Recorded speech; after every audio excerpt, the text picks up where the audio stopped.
Tomorrow, as you may or may not know, is July 4th. Yeah, well. Right?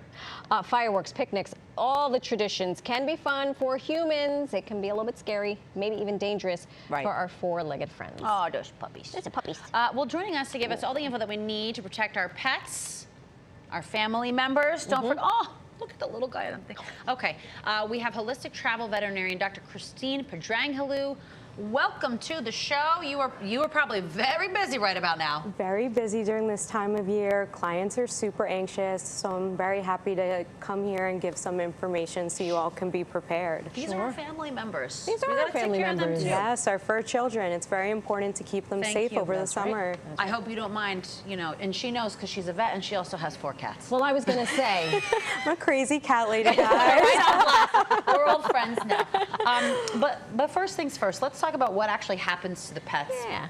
Because it's different for everybody. Right. Absolutely. When they see and hear, and they can feel the fireworks too. Absolutely. So when we hear these loud noises, we might have a glass of wine to wind down. Our pets can't. They get super anxious, and they may tremor, they may shake, they may, you know, their heart rate may race, okay? They may hide and retreat.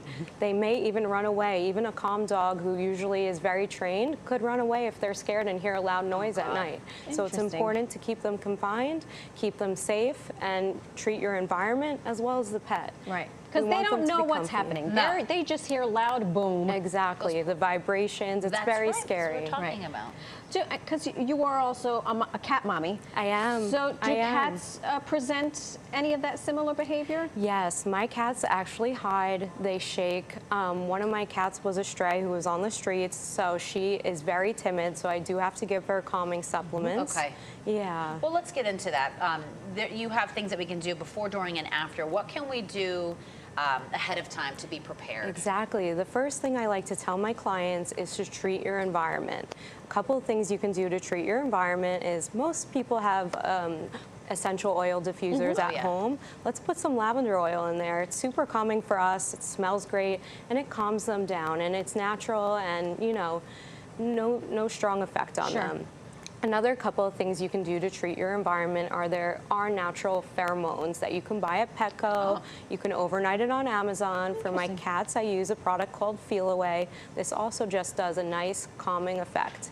You can also get the plug-ins. For dogs, they have one called Adaptil. Okay, these are very easy to find in stores. Other than that, as you know, they get very scared. There's loud noises. Keep your windows closed, the shades down. Try to keep it dark and peaceful. You can play classical music. I love I mean, we're setting them up for a nice night here. Yes. We're like turning the lights down low, Exactly. putting on some jams, I'm putting on classical music and meditation sounds for my cats like a nut job, but it works.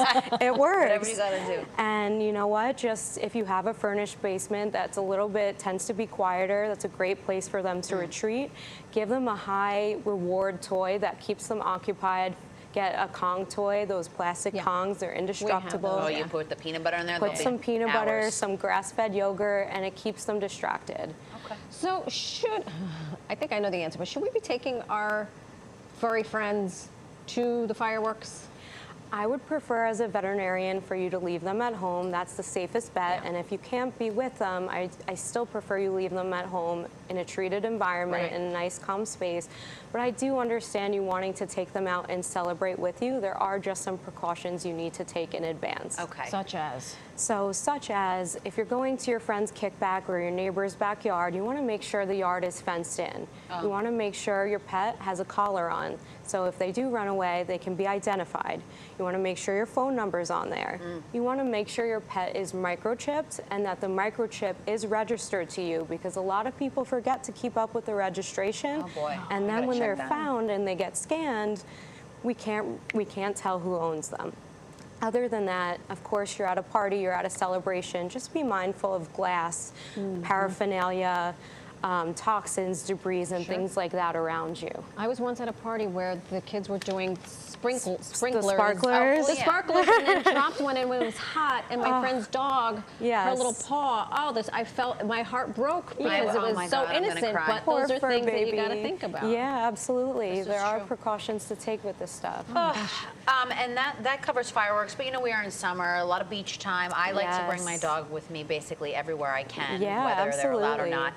So say we're going to the beach, what are some things that we can do to protect them when we're there? Absolutely. So who doesn't like to bring their dog to the beach? I live on the east end of Long Island. There's some beautiful beaches. There are dogs out running, walking, playing with their owners. A couple of things to keep in mind. One thing is if they are swimming in the ocean or on your boat having a good time, please put a life jacket on them. Not all dogs are great swimmers. And also if they're struggling to swim, they can swallow a lot of salt water and they can get something called saltwater toxicosis. Another really important thing to keep in mind is if you're throwing toys in the sand, you don't want your dog guzzling up sand. So really keep an eye on them. Be mindful of that because they can get an impaction when this happens. And it's not fun. Another thing is also, it's hot out. I get hot when I'm outside tanning. They can't cool off as quickly as we do.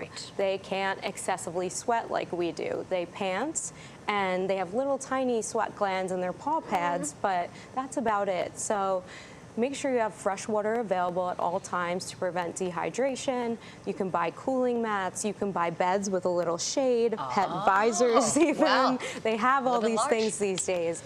And you know what? They even have like little doggy pools and all these things. Her doggy loves to go in the town pool in the summer. He goes in the town pool. So cute. The town pool at the dog park. Follow him on Instagram, Louis Longboy. He was at the pool yesterday. He loves it. Dr. Christine, thank you so much. Thank you for having me. This is very important, guys. Really, really important. Essential oils for your dog. Oh, no. Set the mood for your dogs if you're going to go out and leave them home.